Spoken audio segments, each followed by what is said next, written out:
Hey, my name's Ash. And I'm Callie. And welcome back to Paved with Gold, the Eating Disorder Recovery podcast. I would like to acknowledge the traditional landowners on which Callie and I are recording and extend the same respect to the traditional custodians of the lands from which you are all listening. Welcome back to the pod and the very first episode of 2024. We are so glad to be back with you. I was just saying, I forgot how to do this now. It's been ages. We haven't recorded a pod since before Christmas. Yeah, since like November. It's been a while. Yeah, I haven't seen your face since then. I know. I mean, we've chatted, but it's not the same thing. Oh, yeah, sure. No. But no, we are very excited for another year, and we've got some great ideas for the pod and so great episodes coming up for this year, and we can't wait to share them. But before we jump in, I know we normally do this at the end of the episodes, but I'm just going to chuck it in at the start to mix things up. You know, 2024, new year, new me, right? Crazy. Don't even get me started. New year, same me. Same. Isn't that what they say? I don't know. But we would love if you started your new year by leaving us a 5-star rating on Spotify or Apple Podcasts if you like what you're hearing, and give us a follow on Instagram at Paved with Gold Pod so you don't miss any of the stuff that's coming up this year. Now, I don't want to spend too much time on like general chit chat at the start of the episode because I hate it when podcasts do that, and it's like I have to search for like 20 minutes to get to the actual like skip stuff. through to that, like what they're actually going to talk about. It's like, oh my God. Yeah, and you and I could actually talk for 20 minutes, but because we have stuff to get to. But how was your Christmas and how was your New Year? Yeah. It was really nice. It was was super well. It was both chill but really overwhelming and busy at the same time. I feel like so many people probably feel this deeply of like it can just be so overstimulating. But at the same time, like I loved it and it was fantastic. But at the same time, I needed my space again and I needed to just be quiet and to be organized and, you know, back to normal. But no, it was really lovely, really great. New Year's, we did absolutely nothing. We were in bed by 9 o'clock. Yeah, same. Like, yeah, I'm not about that tired life. Like, no, thank you. No. But no, it was really nice. It was really lovely. The weather was gorgeous. So we spent it on the beach and eating food. How about you? Yeah, it was good. Again, very chilled, very laid back. Yeah. Christmas Day, we went to a movie and it was amazing. Yeah. There was 2 other people in the cinema. I'm jealous. It was so good. And then, the next day we had like family stuff, and it was a long day, but it was really good and it was really nice to, you know, be around family. And then like the rest of the time, I've honestly been keeping it super low key. I've been, you know, going to the gym and actually taking my time and just, you know, not feeling super rushed because I've got to get back to work and those kind of things, and just be able to just, you know, stretch out and actually like really enjoy what I'm doing and trying new things. And, you know, it's just been really nice. And then other days just doing sweet fuck all and playing Red Dead Redemption 2 all day. So I love it. Yeah. It's a balance. So good. Holiday Ash.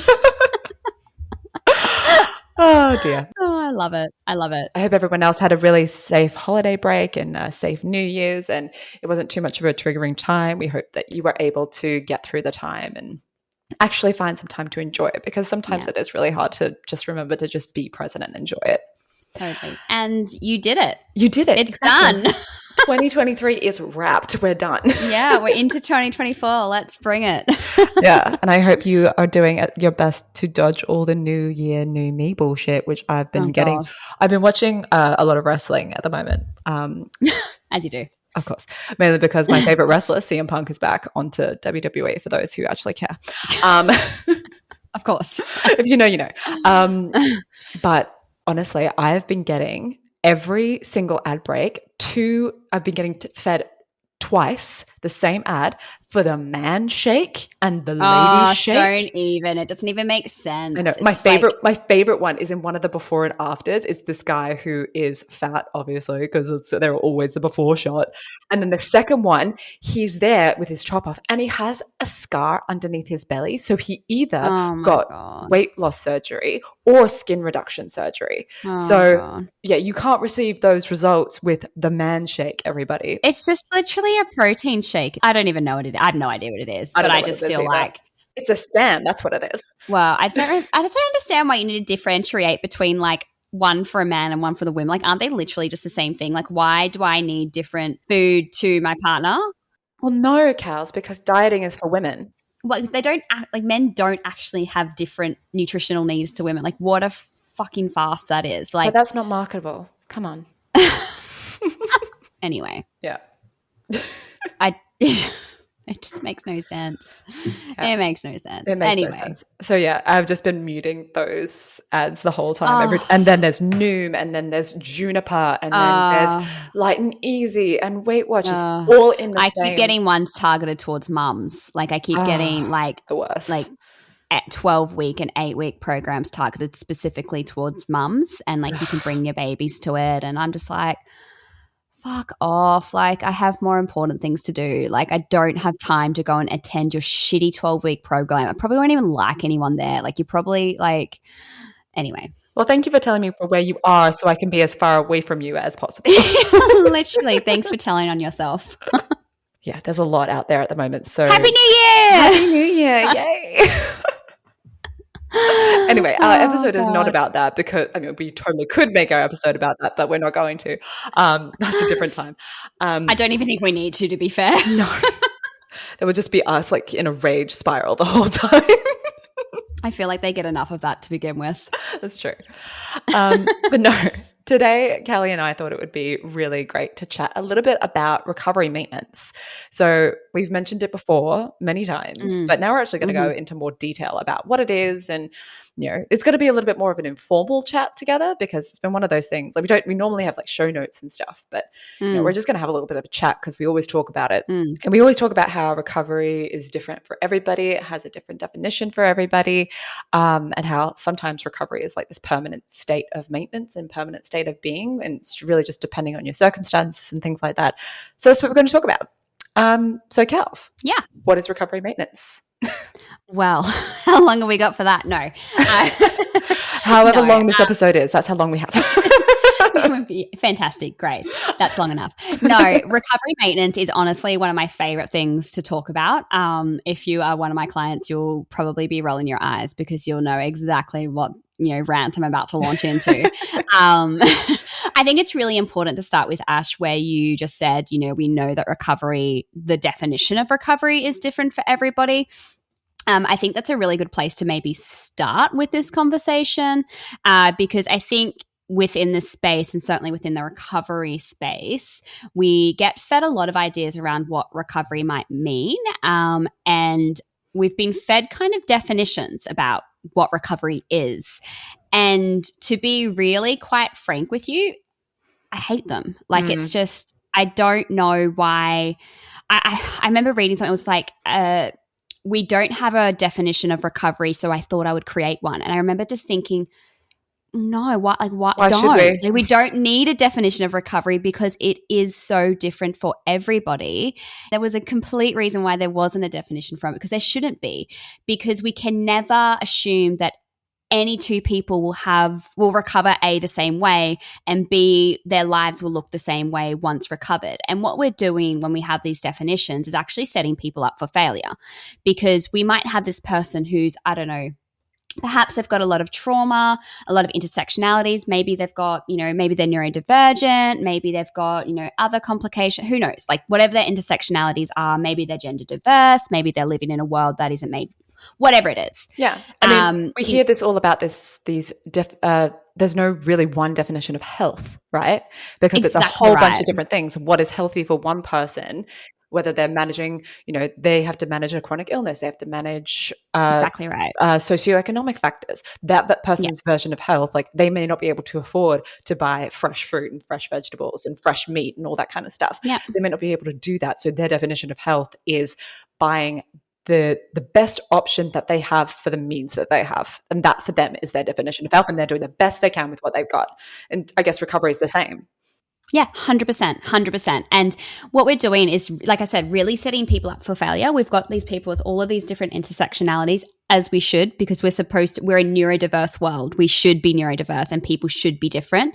And so therefore we can never just slap one label and one definition on things, because it will only suit one type of person, and that's your neurotypical, your white, you know, privileged, Slim. Everything else, literally, yeah, exactly right. Leave everybody else, kind of To fend for themselves.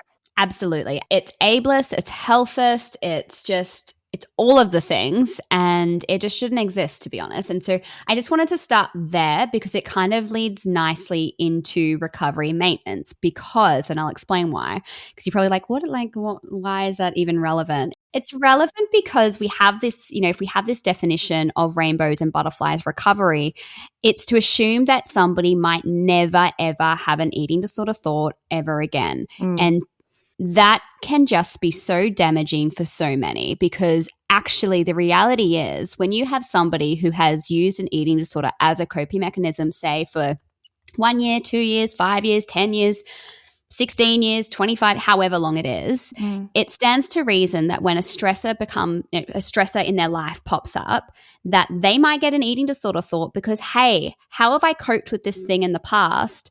Oh, my eating disorder. And hey, actually, it was really an effective coping mechanism, wasn't it? It helped to numb me. It took away the feelings and the thoughts. It might have made me smaller, gave me a purpose. It helped me to fit in. It kept me safe. All of these reasons. So it was comforting. It's comforting. All of these things. I know what it feels like. I know what it looks like. I know that will help this really traumatic situation. Sort of like it will help me bring me back down. It'll take away. It'll be a relief. All of these things. And so, hey, it might be actually a really good idea just to engage in this behavior. So many people might have stories of this. And I think the reason why I talk about this definition of recovery is because I think most people might have a story about this, but they feel ashamed to admit it, because what does that mean? Does that mean I'm no longer recovered? Does that mean that I've relapsed? Does that mean that I'm not as recovered as I thought I was? Does that mean, in inverted commas, I'm not fully recovered? Whatever. I don't know why we need a fully in front of recovered, because it doesn't mean a different thing. It's recovered for fully recovered. It's just ridiculous. Anyway. Yeah. Just on that, I know that you and I both consider ourselves recovered, or fully recovered, if we want to use that stupid term. Yeah. But I also, for me, being recovered also means being a constant state of recovery maintenance. You can have, absolutely. It's like you can have a house that's fully built and it works and the roof is on and it's in good nick, but you still need to maintain that house. You still need to clean it.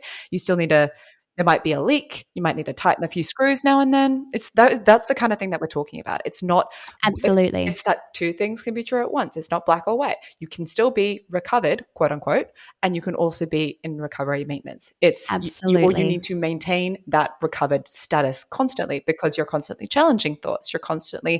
It's about not letting things get, to the point where you have slipped a little bit too far back down the hill. Absolutely. And exactly right. And you've explained that perfectly, Ash, in that, like we were saying, something might come up that, it might be really maybe helpful to use an eating, like that was their coping mechanism for such a long time. So perhaps it's super tantalizing to use that because that will help. There's a reason why people turn to eating disorders to help them through their lives. It's because they do work. For so many. It can be super tantalizing for somebody, especially when something super, maybe there's a trigger and it's, trauma comes flooding back in and I need to not feel this. What can I do? Recovery maintenance basically means then, well, I hear that thought and do you know what, an eating disorder might, doing this behavior might actually help, but I know that if I did that, I know what that means, and I know that that isn't going to be helpful in the long run. Maybe in the short term, yes. In the long run, no. So what other things have I learned that I can do to help me cope in this situation? Because I have done my work. I know I have explored, what my triggers were. I've explored what other coping mechanisms I can turn to. And I know that this particular coping mechanism is also going to work. And I'm going to turn to that instead, because that's going to help me live my life and be conducive to a full life. That's kind of recovery maintenance, right? Like it's basically being aware of your triggers, being aware that perhaps, it might be super helpful sometimes for, perhaps an eating disorder might serve a purpose throughout different periods in your life, but also knowing that what purpose is that going to serve in the long run? Is that going to be helpful? What other things can I turn to? Who else can I turn to? What other things can I do instead? And kind of being like, thanks for that thought, but I don't do that anymore. right? It's being aware of all of these things, being aware that perhaps it can pop up sometimes, being aware, but, choosing the other option instead. And as we keep on talking, we're going to unpack this definition of recovery maintenance more, because it's a long there's so many things to cover to explain it properly. But I think in a nutshell, it's being aware that I think it would be super arrogant to think you could just never relapse, right? I think it would be just arrogance to the tenfold to think that you were completely immune to ever relapsing. When we think about it, you perhaps have a genetic disposition. I know that I certainly do. I suffered from it for 16 years. It was a really great coping mechanism throughout that time. It really helped me through a lot of stuff, especially with my trauma. And so, every now and then it might pop up, but I know better. I know that other things help and will be more conducive to my life. And I always say this to people, and I think there's this narrative around this of like, oh, so what you're telling me is that I'm never going to be free of these thoughts. No, that's not what we're saying. I completely am free.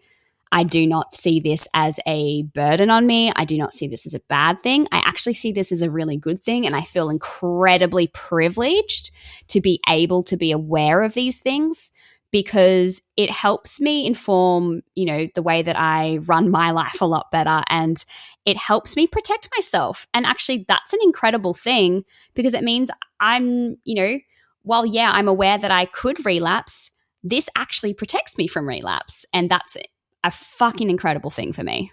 And being free from eating disorder thoughts does not mean that they never happen. It's not giving those thoughts power. Exactly right. The freedom part. That's the exactly part right. Free from them, because we're able to know what it can give us and what it can take away. Absolutely. Just what you were saying. It's arrogant to think that some people might not relapse ever, because a lot of people don't know what bodies they will recover into. For some people, that is a fat body.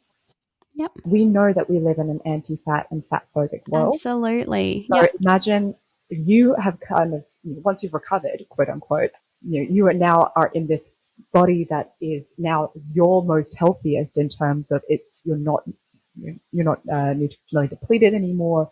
You are not harming yourself. And now everybody around you in society is telling you that body's wrong. Yeah. I mean, you're constantly faced every single day. Why wouldn't you have these thoughts? Exactly. They're like told to you, like, right? That you and I, I'm aware that us two saying this is two thin people in slim recovered bodies is very different. I actually just want to quote a Nick McDermott post from 19th of December. Hope you don't mind, Nick. Quote, "We don't talk anywhere near enough about the absolute mindfuck it is as a fat person who vehemently rejects the pervasive anti-fatness, who also wants to pursue intentional weight loss because the world is so much more accessible and welcoming when you exist in a smaller body." End quote. I mean, it's in a nutshell, right? Exactly. And like you said, Ash, we could never pretend to know what that feels like. And I think that's the point, right? When we have these kind of ideas around recovery and, people perceiving that, you could never relapse, you could never, it's just so privileged, because, it's nice. It's easy to say that, I think, when you can go and you can go fly on an airplane and fit in the seat comfortably and not have to stress about that. You can go to any hotel and, not have to stress about the towels that are available. Like, it's just, there's so many things. And when you don't have to think about those things, it's probably a bit easier for some to be able to I could never relapse, right? Exactly. It's just, to be quite frank, it's quite arrogant. That's why we go on and on about this recovery maintenance, because it is sometimes this just constant state of being. Yeah. And I don't want people to feel dejected by that either, because hopefully you can still live an extremely full life free from your eating disorder. But it's just kind of being constantly monitoring for things that might slip up. And it's just like life, right? There is going to be highs and lows all the time. That's just how it goes. There's going to be loss. There's going to be success. There's going to be happy moments. There's going to be devastatingly horrible moments. Yeah. Life is filled with stress. And it's just, again, how you react to those moments of joy and of sadness. Because like you said, we've learnt for many years, for those who've lived with eating disorders, of how to cope. Yeah. And our ways of coping was through unhelpful behaviors of an eating disorder. Yep.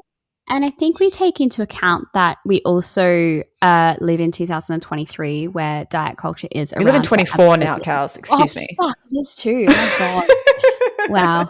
First year slip up. You know when you go and write the year for the first time? It's like, fuck. Okay, so we live in 2024 where diet culture is around for everybody. And I remember having this conversation with one of my clients the other week around how, you know, they were kind of feeling really triggered by their body and by, you know, some of the weight gain, which this won't be applicable for everybody, but they were also feeling quite bloated and, you know, how they were quite stressed around the bloating.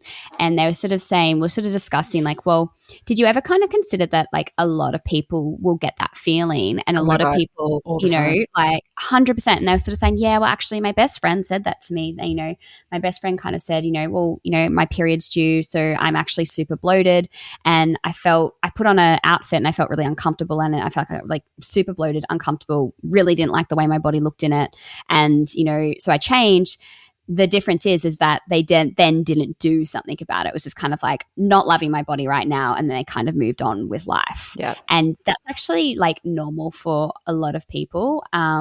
So it's when we live around a culture that is so centered around bodies, it can be like there can be a really normal component to, you know, these thoughts as well. Like I think it's a really important point to remember that not everything is an eating disorder. Not everything is because of an eating disorder. You know, perhaps you've got anxiety and maybe what that thought isn't actually an eating disorder thought at all. Maybe you're anxious about something, maybe because your anxiety is not going to go away or maybe it will. It might lessen or it might. But if you've got anxiety, perhaps you're going to have anxiety forever. Yeah.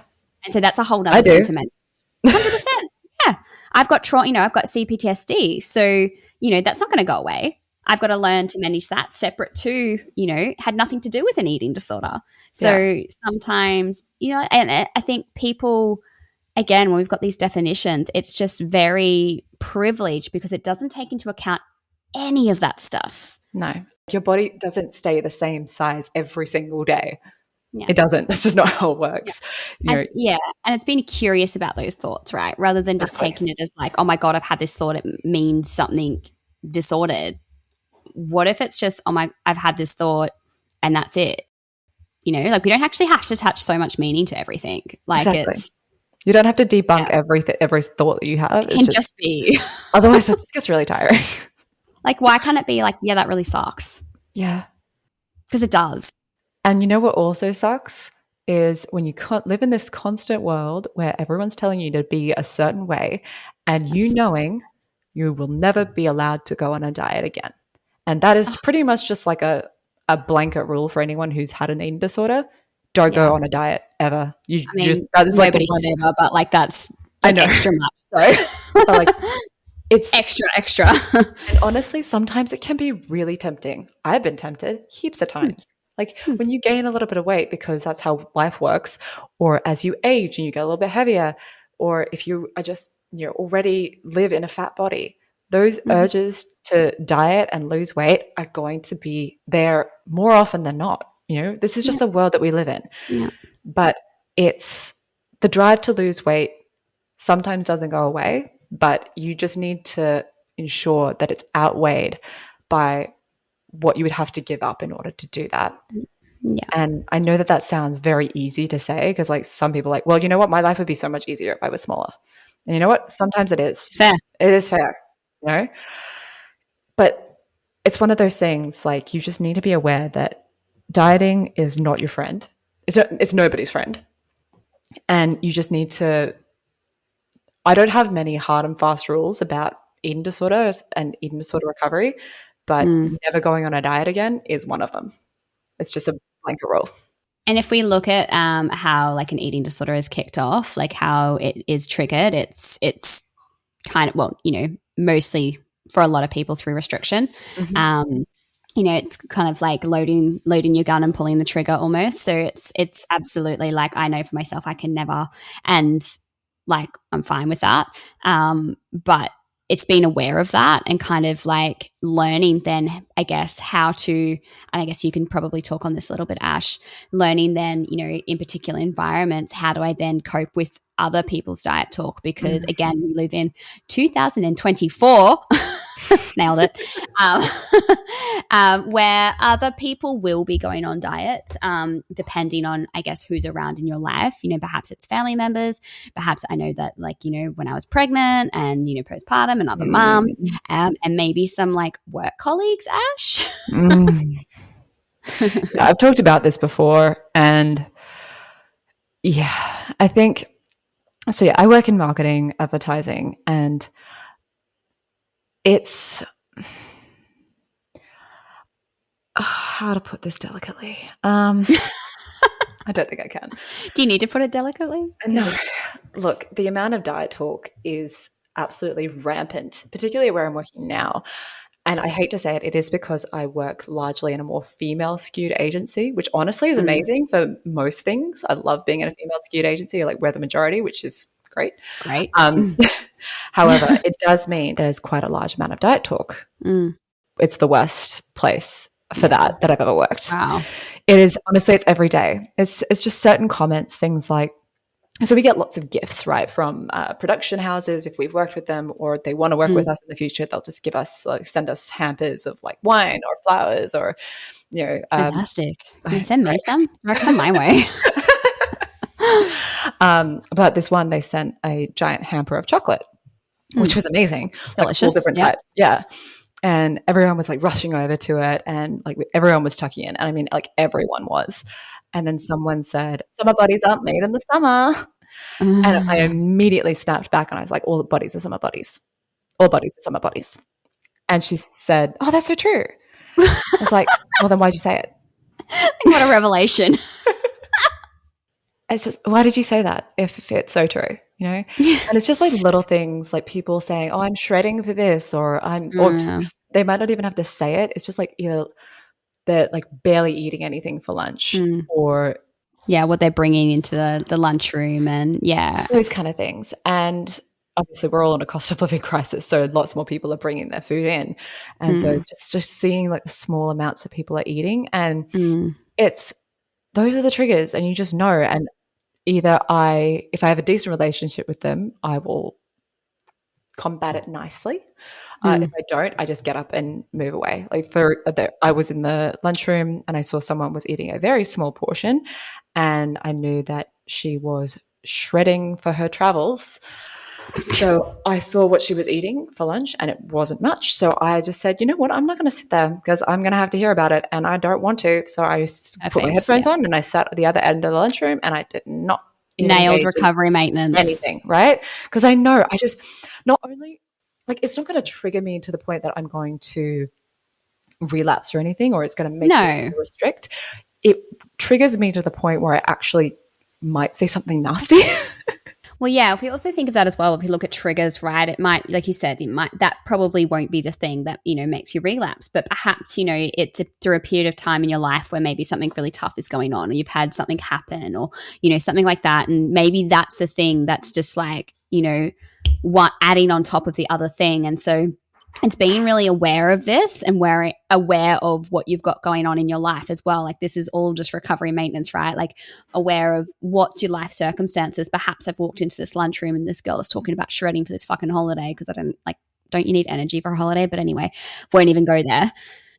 But perhaps, like, if you had sat there and just kind of like, no, well, I'm not going to move away. I'm just going to, it's fine. Like, I'll just sit here and cop it. Like, I don't need to listen to it. And perhaps it's, in a different scenario, maybe you could have just copped it and not have listened to it and not had it impact you. But perhaps there's a lot going on in your life at that time. And so it was just that one thing, just like, fuck. And it's just made that a little bit harder. And perhaps you still wouldn't relapse, but perhaps it's just made it, like, things a little bit harder in your life. And again, not everything means that you're going to relapse or an eating disorder, or not everything means that, I don't know, is an eating disorder reason, but perhaps it just makes your life a little bit harder. And then, do you know what I mean? Like, then those thoughts pop up a little bit more. Then it's it's just being aware of all of these things and not actively putting yourself in a scenario that is going to even like make thoughts pop up into your head whatsoever. Like, it's being aware of these things and moving yourself away to protect yourself, because why should you sit there and listen to it? Yeah, exactly. And that's a really good, intelligent thing to do because it also like informs who you are as a person, Yeah. right? Like that's a standard. Like if you're friends with Ash, then that's something you're passionate about. Why, like, nobody's going to, a close friend of yours isn't going to fucking tell you all about their shredding diet because that's a value that you have. And like, do you know what I mean? Like, it's just, yeah. But just on that, like, it just in terms of what you just said, which kind of leads into the next sort of anecdote that I was going to tell you, which I think you know some of it. I don't think you know all of it, actually. But in terms of when things aren't going very well and you use it as a coping mechanism and then knowing what you need to do to take yourself out of it. So as we all know, I went to live in London for 6 months. Yay. Honestly, it did. I was intending to be there. No, I love London. Me too. I was just there. It was great. Yeah. Nice to be back. And honestly, I was a little bit worried about going back, given how poorly it did treat me. And was it going to trigger things? Was I going to get upset? Those kind of things. But it was actually fine. But I had every intention. This was back in 2019. And I had every intention of being there for 2 years or so for the visa that you get. It's like the under 30s 2 years working visa. Of course, I had no idea that 2020 was going to be what it was, so I would have had to come back anyway. But let's not talk about that. But no, so I had every intention of being there for 2 years. And I always joked, I said, oh, well, if it all goes tits up, I'll come back. But I never actually planned on doing that or never actually thought of that as an option.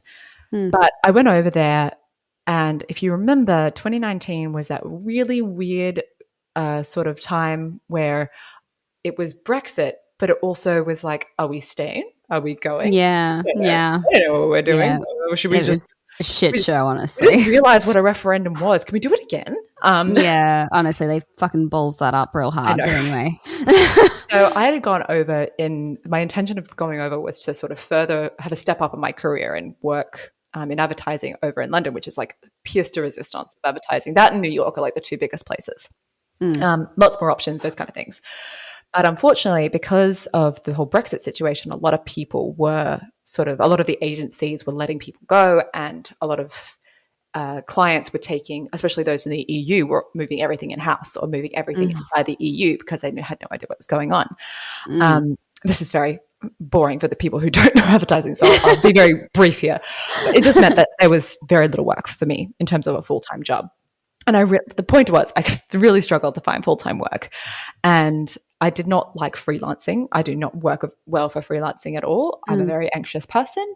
I like to know when my next source of income is coming. Totally. I need to plan. I'm a planner. Completely reasonable. I like security, those kind of things. Yeah. And also, London is not a place you can be for very long without a job. You go outside, you breathe, and they're like 20 quid, please. Literally. Very expensive. Pretty much I had all of this time on my hands because I wasn't working. I had very little money because I had my parents helping me out, thankfully. But the little freelance work, there was no stability. So I would work for 2 weeks and then I'd have 3 weeks off. So it wasn't, So I didn't have enough money and no security to be like, okay, well, I'm just going to travel in this time because I had no money. So I figured I'm bored. What else am I going to do? And I started, you know what? I'm just going to I was completely out of control. So what is the one thing that I know how to get control over? I started tracking again, and I started going to the gym and all of those kind of things. And I was so surprised by how quickly it came back and how it wasn't even a conscious thought of I'm going to start doing this again. It just seamlessly started happening. And I was actually looking back now, I'm actually so sad about how quickly it did come back. And honestly, it ended in the point where I was bloody miserable. I was crying pretty much every day. I was a self-harm risk at that point, and I knew I wasn't going to do anything, but it was at that point that I was so miserable that the thoughts were there. The thoughts absolutely were there.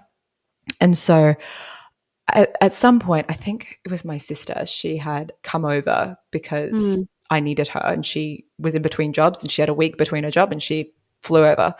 And honestly, as soon as she was there, it made sort of everything go away. And it was at that point that I realized, what the hell am I doing here if I'm this miserable and the only thing that makes me happy are the things that are back home? So there's no point in me making myself even more miserable. So I said to my dad, and he said this to me, and the second you want to come home, give me a call and you'll be on the next flight out. Perfect. Yeah. And that's pretty much what happened. He actually came to visit me. And when he was there, I said, I'm coming home with you, essentially. I have goosebumps. And as soon as I had my return ticket, I was like, hell yeah, let's go. Thank this is God. great. Now I can go and enjoy the city because I knew I was leaving. Yeah, But, absolutely. as soon as I came back, no worries whatsoever. All of those thoughts kind of went away. And coping mechanism, right? Exactly. That is absolutely a coping mechanism. So the very too long didn't read version of this story was I was in a time where everything was out of my control and things weren't going my way. I was seriously freaked out and I was out of my comfort zone and I was lonely and didn't have my support network around me.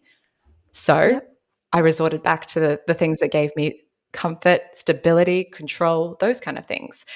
And for me, it just goes to show that I can't go live overseas by myself without a job already there and without some kind of support network. I know that that's just not possible for me. Yep. I'm a homebody and I know what I need. I need my support network. I need my friends. I need my family. I need my home, my space, those kind of things. That's what I need to keep myself safe. And again, like you said at the start, that's not a bad thing. That I know. No, it's an incredible thing. It's like you've learned something about yourself. Like exactly. If I hadn't gone through all of that, I wouldn't know that this is what actually keeps me safe all the time. Like, sure, people might say, "Oh, that's a bit boring, isn't it?" I mean, not really, but not really. You know what I mean? Well, and I guess like we think about it as well, right? Like before you moved to London or went to London, did you actually have a think about these things? Like, did you actually think that maybe I could possibly relapse? Absolutely not. Did you think about like what would happen if this happened? What do I do if this happens? No, you didn't. And this is kind of, again, the whole point of recovery and maintenance and having these conversations and being aware of these things, because maybe perhaps if you had been aware of these things, if you had these conversations, had these contingency plans in place, maybe it wouldn't have taken, I don't know, your sister or your dad coming over and then, realizing, hey, I needed to go home. Perhaps you would have realized that within the first, month or two, or perhaps, you would have had this contingency plan of like, okay, so this isn't working out. I'm going to do X, Y, Z instead and then come home, whatever that looked like. But you didn't have these conversations. You weren't thinking about these things. So it was kind of just free to sort of sneak in however way it wanted to because you weren't aware, right?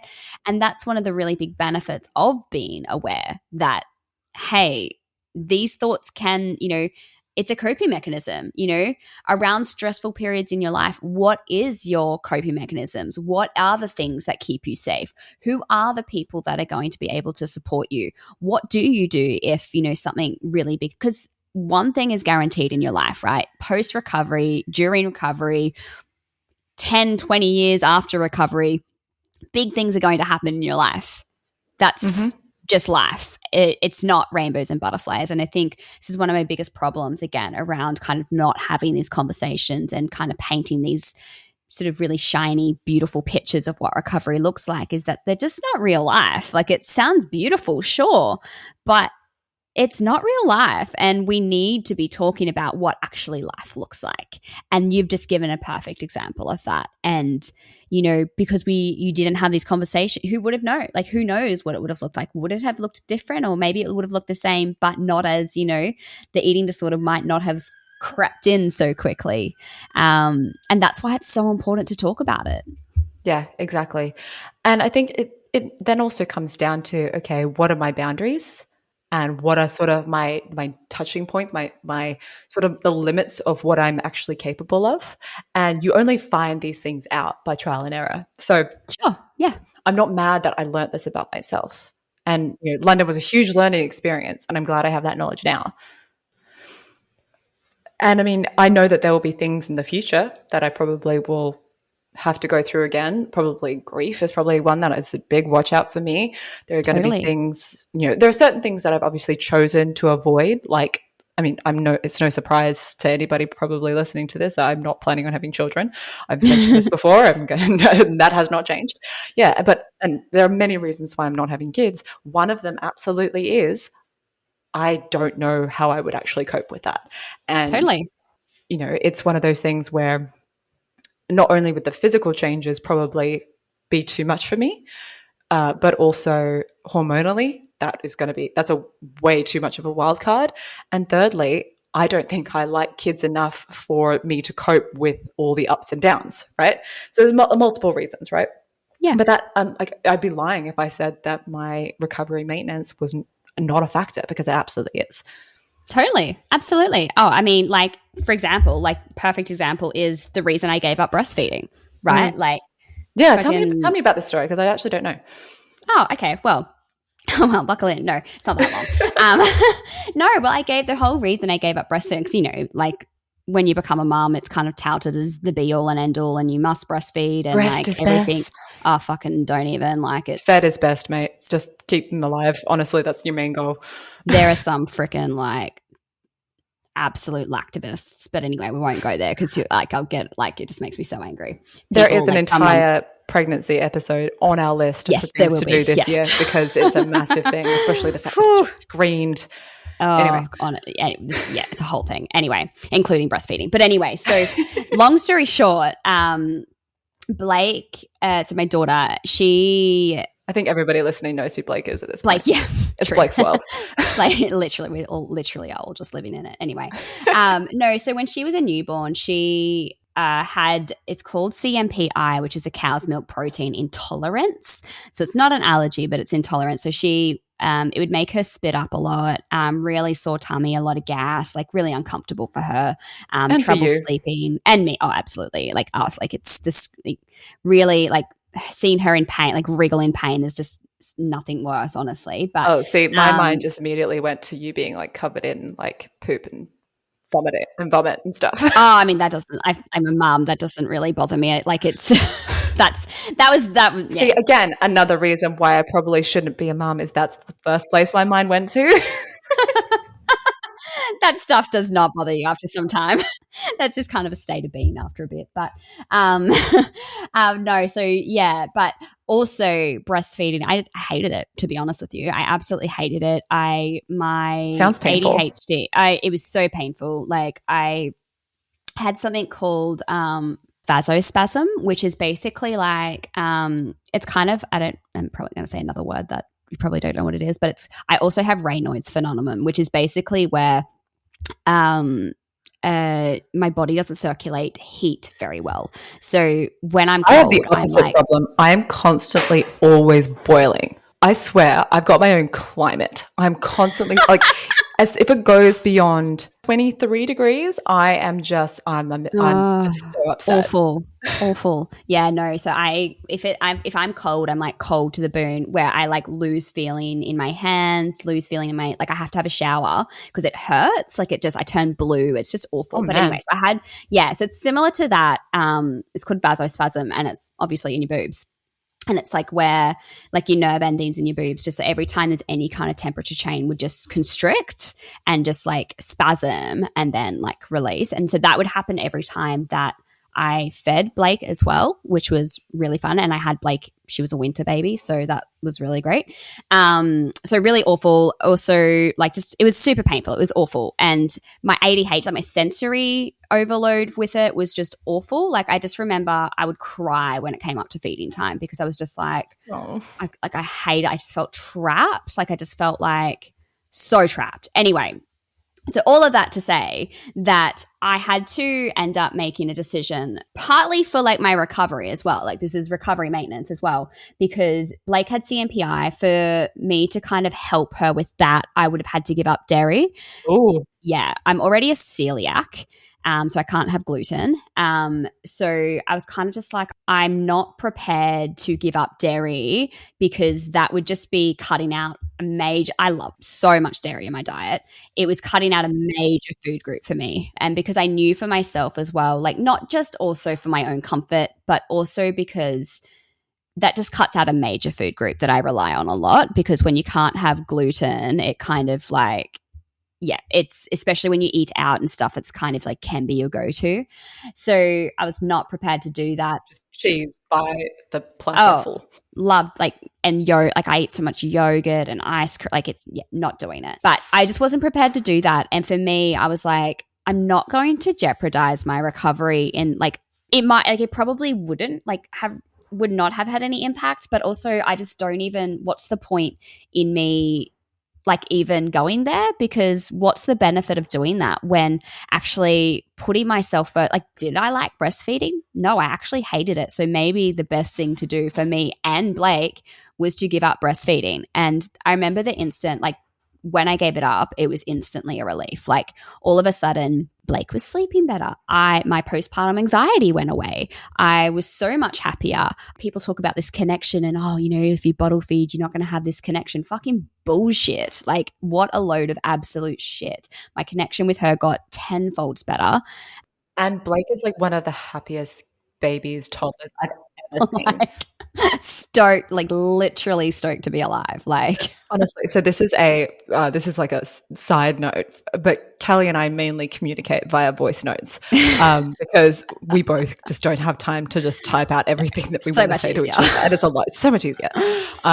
And 9 times out of 10, when you message me, I can just hear Blakey like just screaming like joyfully, like squealing in the background, or she's playing, or she's in the bath or something, or she's in the back seat and she's just having the time of her life. Literally. Honestly.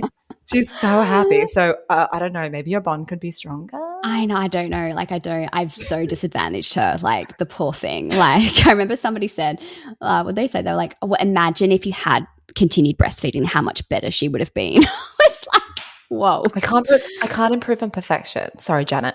Like we said, another episode, we'll go into it. Don't worry, because fuck me. But anyway, But yeah, like, so recovery maintenance, right? Like, I had to really just make the call and be like, weigh things up and be like, you know what? Like, I am actually just as important as Blake, and making this call for me is actually really important. And then it also just turned out that it benefited Blake tenfold as well, because not only was she not feeling sick, but also she had a happier mum, which was really cool. But also, I mean, I know that you said, you matter just as much as Blake. I also think you probably matter just a little bit more. I know you're not going to say this, but I will, because you are the one that's helping her. Well, yeah, alive. I'm keeping her alive. Totally. Exactly. Yeah. She, like, yeah, obviously you have Drew as well, but you know what I mean? No, like, totally. You're the one who's helping to raise her into, from a little human to a big human. And I think we live in this culture where it's like mothers and parents just like, they come second, and it's just, it grinds me. Yeah, and you have to you make so many other sacrifices as a parent. So many. And if you put yourself first, you can be criticized for it. And it's just like, you have to be. I've identified, is if there's one thing that I've learned to be a good mum, I have to put myself first sometimes. And that goes with, giving up breastfeeding or putting Blake in daycare and working or whatever it is. Like, you talk regularly about mum and girl, and I'm like, no, it's not allowed. No, it's not happening here. Drew always says it to me. He's like, I'll be like, oh, I just feel like a terrible mum. He'd be like, oh, that's funny because you're a great mum. I'm like, oh, thanks, doll. But yeah, and like that was just another really big recovery and maintenance thing for me that I had to like make the call on. Yeah, that's my story.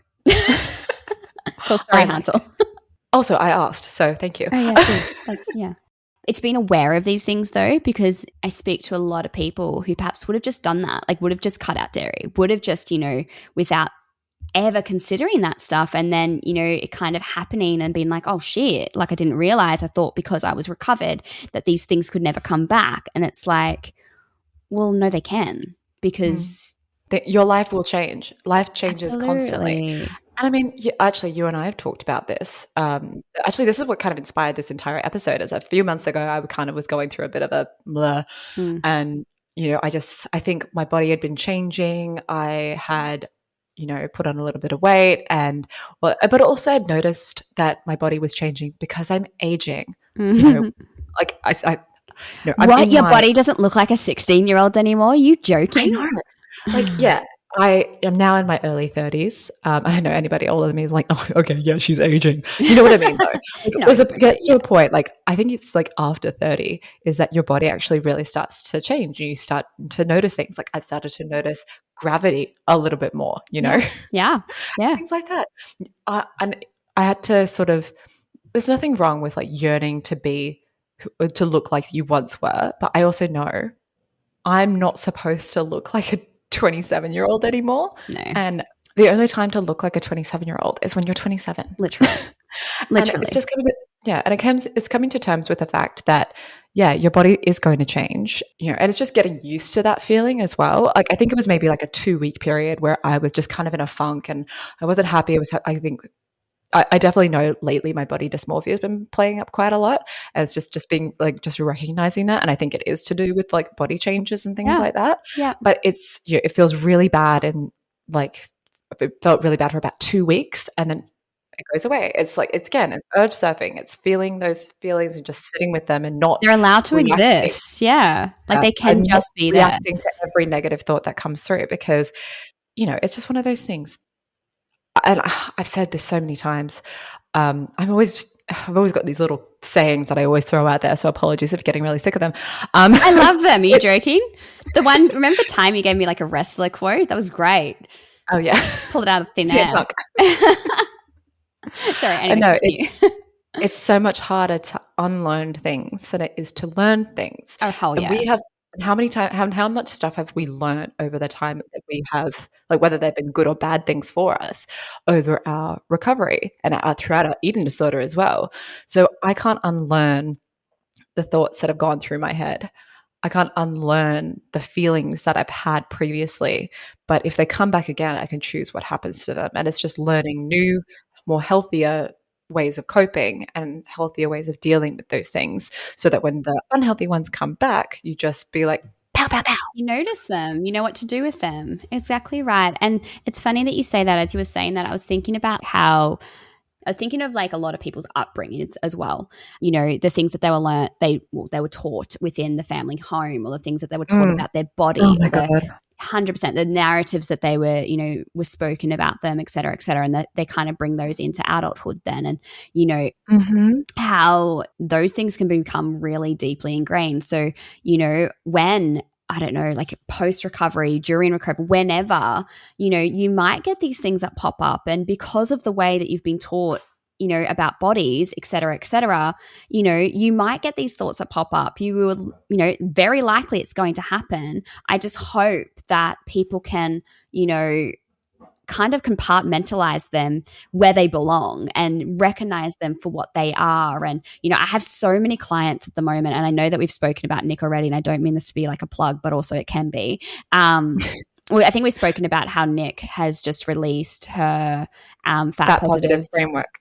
Yeah, workbook. So I actually have so many clients doing that at the moment, because it's a tool that they're using to kind of relearn some things about bodies and learn about other people's bodies and oppression, all of these things to kind of like create their own, I think Aubrey Hoffa was saying this about like your body image narrative, almost like your body narrative. Yeah, redefining like what's your body image narrative. Yeah, like what's gone into it, Episode 6, if anyone wants to go back and exactly right. It's a great episode. But yeah, it is a great episode because it's learning. Okay, so what was I taught about my body growing up? What was then? How did that then eventuate? Did that contribute to my eating disorder? How did I dismantle that? Have I addressed that? Have I all of these things and being aware of that? And it doesn't mean that you've relapsed. It doesn't mean that it's an eating disorder reason, because actually that's not an eating disorder reason at all. You've been taught that. And so you're trying to unlearn that. That's not an eating disorder behavior. And so it's just being aware of these things, again, having these conversations, because again, we put so much down to, oh, well, that's the eating disorder, or that's an eating disorder thought. Oh my God, freak out. When actually maybe that's life, and maybe that's an intersection in your life that maybe you haven't addressed yet, and maybe you need to address. Have these conversations, because it's just super important to protect yourself. Yeah. And again, like you were saying, it's not that you're having to unwrite the body image narrative that you've had, or this narrative of how you were raised. You're just rewriting it, or just writing a new one. Yeah. Because learning about it and rewriting the ending. Yeah. I'm glad that I now know, and I'm aware of the diet culture soup that I was raised in. Absolutely. And now I have this great opportunity to go and learn all these new things, and having different points of view on that. Over the holidays, I watched Your Fat Friend, the Aubrey Gordon's film directed by Jeannie Finlay. and it was absolutely incredible. So they did a sort of holiday watching period. If anyone, for our UK listeners, Aubrey is actually doing a UK tour in January, Oh, where they're stop touring it. around. That's not It's going to be in fair. cinemas. Absolutely go and see it and report back. I'm so Yeah. jealous. Also, if you are in New Zealand, I believe that there is Your Fat Friend is coming to a streaming platform. I'm not sure where, Why isn't it but coming to Australia? I think they're working on it. Okay. I just personally just want Aubrey out here. Yeah, literally. um, but yes, just go to, if you want to watch it, or if you want to find out where you can watch it, go to the yourfatfriendfilm.com. Your spelt with YR. This isn't a plug for the film, but it also is. I But don't really kind of care. like, yeah, I was Anyway, going to say. it was amazing, honestly, to just, Aubrey was talking quite a bit about her eating disorder, about, the anti-fatness that she's grown up with, her relationship with her parents and those kind of things. And I mean, those conversations, I don't think I would have ever even thought about if I hadn't had my eating disorder, but also if I hadn't, spent the last few years actively unlearning a lot of the stuff that I initially thought. And for me, that's also part of my recovery maintenance, is Yep. constantly educating myself and doing the unlearning of a large portion of the stuff that I feel really did write my body image narrative and write my narrative for the way I think about people and the way I think about fat people as well. I think I've said on this podcast before, I was really fat phobic and anti-fat. That was just how I was raised. And for me, I feel like I'm having to do my penance now in order to, apologizing, not out loud, but in my head. Yeah, by learning. By learning and re-educating myself. And yeah, I feel really ashamed that I thought that way, but I also know that absolutely fueled my eating disorder and this sort of this fat phobia, like the actual fear of fatness in myself. And of course, I'm still having to deal with that every day if I do gain weight, all that kind of stuff. It's having to just deal with the fact that gaining weight is fine, bodies change, all those kind of things. Again, recovery maintenance. Yeah, it's a constant and never-ending sort of journey and education. And I feel really, and this is, again, coming from my kind of the mother side of me, I feel really privileged in that I'm learning so much and always learning every single day and have learned so much and am super aware. I know, what I allow around Blake now, what I don't allow. I know that I will be able to pick up on things. I know what to say. I know, I feel really privileged, and not just Blake, but everybody else around me and, within my home and, the friends that I make as well, right? The people that I have in my life, I don't allow, this is going to sound really awful and I don't mean it to sound this way, but I don't allow particular people into my life because, I don't have time for that. And, not only are we busy adults, but like, I just don't have time for that shit. I'm not going to have somebody in my life that do not align with my values and my beliefs. If I have somebody in my life that's, outwardly fat phobic or, ableist, whatever it is, then I don't have time for it. Yeah. I don't have time for it. And I think all of this has kind of helped me inform all of that as well, like has helped me, I guess with my trauma background, I have historically allowed really horrible people into my life. So I use that for an example. I'm never one to say I'm thankful for my trauma because nobody should ever be thankful. It should never have happened. However, I now have done the work and I now know what I deserve. I now know who is allowed in my life. I know now who is allowed around my daughter. I know, what kind of conversations that I want to listen to and what I don't want to listen to and how to shut them down and how to, stop that from being around me. If I hadn't kind of gone through this whole learning process and been aware of all of this stuff about myself, I don't know, perhaps this would still be there. And it's also not you sort of helicoptering around Blakey or wrapping her up in cotton wool or not letting her experience things for herself, because there will be times that you'll probably be like, that doesn't sound like a good idea. But you know what? Go forth because you need to learn it on your own, Like when one of her favorite activities at the moment is climbing onto the arm of the couch and counting to 3 and jumping off, like launching herself off like an airplane. It's really great. Cool. Like we have a very soft mat underneath. Anybody listening, she's not hurting herself. But, it could be like, careful, don't do that. But, but yeah, 100%. I'm not. There are there's going to be so many opportunities in her life to experience things. But And we actually have an episode coming up around the protective influence that parenting can be around little people. But it's protecting her from it's teaching her particular things. It's letting her learn what should be in her life and what shouldn't be in her life, and protecting her from that stuff. Yeah, exactly. Yeah, it's all really important. Super, super important. Well, I think we've talked quite at length about a lot of what recovery maintenance is and all the ways that we've expressed it. But if you want to sum us up, Cal, I know we already touched on it, but what would you say to the person who comes to you and says, will I ever be free of this, or will this ever stop controlling my life? What kind of things would you say in regards to recovery maintenance about that? I would always say that, yeah, you can absolutely be free of it. And part of being free of it is being aware of things, and is, again, not being arrogant enough to think that you are completely immune to relapse. It's being aware of everything and taking that into your everyday life.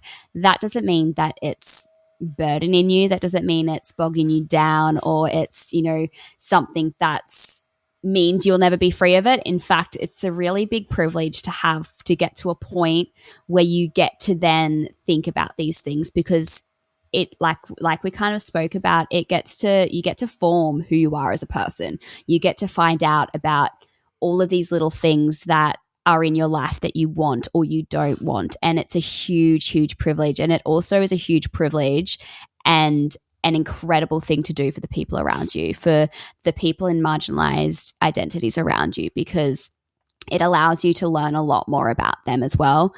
You will absolutely be free. It's a great opportunity for you. If you look at it more of an opportunity rather than something that's overly scary, like it's an opportunity to learn new things. It's an opportunity to discover more about yourself. It's also an opportunity for you, as it might sound scary, but to test yourself. Yeah. Like sometimes people like to be challenged to see how far they've come, and to test, testing your knowledge and testing, you find out more about yourself when you go beyond your comfort zone and beyond your limits, and you don't know where your limits are until you find them. You know what I mean? Exactly right. It is a test for yourself as well, right? Because big things will happen in your life. This won't be the only big thing that you go through. There are many, many hard things. I remember when I went through my miscarriage, it was so scary. And so, people around me were so worried about how I was going to cope. And did those thoughts pop up? Fuck yeah, they did. That could have been the thing that helped me cope with that time. But I knew then that what else would that mean? It meant that I probably couldn't try for another baby because, I'd be too unwell, et cetera, et cetera. So I went to my other coping mechanisms, and those thoughts went away completely. Like it wasn't even an option for me. And it's, knowing that you will be able to cope with other big things in your life because you are aware that these things might pop up, that you are aware of, needing other coping mechanisms, because like I said, it is guaranteed that big things will happen in your life, and you need to be aware of these things. And that's a privilege. That is an absolute privilege. Same when, you get to start working on your trauma. When you're going through trauma therapy, you might get these thoughts of like, oh my God, this is way too hard. This is, you might have flashbacks, you might, whatever it is. And, how do I numb that? It's an eating disorder. However, I now am aware, and I know what that will get me. And I know that I want to keep working on this. So I'm going to do my other coping mechanisms. It's just such a helpful thing to do through your recovery and post your recovery, and through any other, therapies that you're doing post recovery, because it's just such a huge protective factor throughout your entire life. And that's a really awesome thing. Hell yeah. I honestly could talk about this all day. Honestly, it's such a, yeah. All of my clients, if any of them listen, they're going to be like, oh, friggin', here we go again. No, it's an important one to learn. We love it. Well, I think that pretty much wraps everything up for what we wanted to talk about. I think, this is kind of one of those it's an ongoing conversation. It's something that we're going to keep talking about, especially in future episodes. We'll always mention recovery maintenance because it is such a core part of recovery and being recovered, whatever definition you want to use that word. And even if it's just a constant stage of maintenance. So this episode is kind of like a touch point for every time we mention it. If you keep thinking, what did they say about that again? Oh, just come back to this episode, because it deserved its own episode, and because it's such a core part. And instead of going on and on about what being recovered means, I feel that this was a more important episode to do and more informative, because essentially we would have talked about the same thing. So absolutely, it kind of like blurs into one, because couldn't even really have an episode about like what recovery means, because it would just blur into this anyway. Exactly. Plus, we don't have time to talk about every single person's idea of what being recovered is. And that's also why we ask a lot of our guests, what does being recovered mean to them? Because it is so different. And a lot of the people do actually describe recovery maintenance as what being recovered is. Yeah, literally. Of saying it's not the absence of these thoughts, it's just refusing to give those thoughts power to influence your life. Nailed it. You did. Stop it, you did. No. We don't have a guest to aggressively compliment, so we have to compliment. I know, God. Compliment each other. And we can aggressively compliment you, people listening, because you are all amazing. True. That's true. That's all for today's podcast. Thank you so much for listening. You can find us on Spotify, Apple Podcasts, Amazon Music, or wherever you get your podcasts. And as mentioned before, don't forget to subscribe so you don't miss a single episode. You can follow us on Instagram at pavedwithgoldpod. Send us an email at pavedwithgoldpod@gmail.com, or visit our website, pavedwithgoldpodcast.com. All of those links will be in the show notes, along with extra resources as per usual. So find everything down there. And until next time, stay safe, and we'll talk to you again soon. Bye-bye. Bye.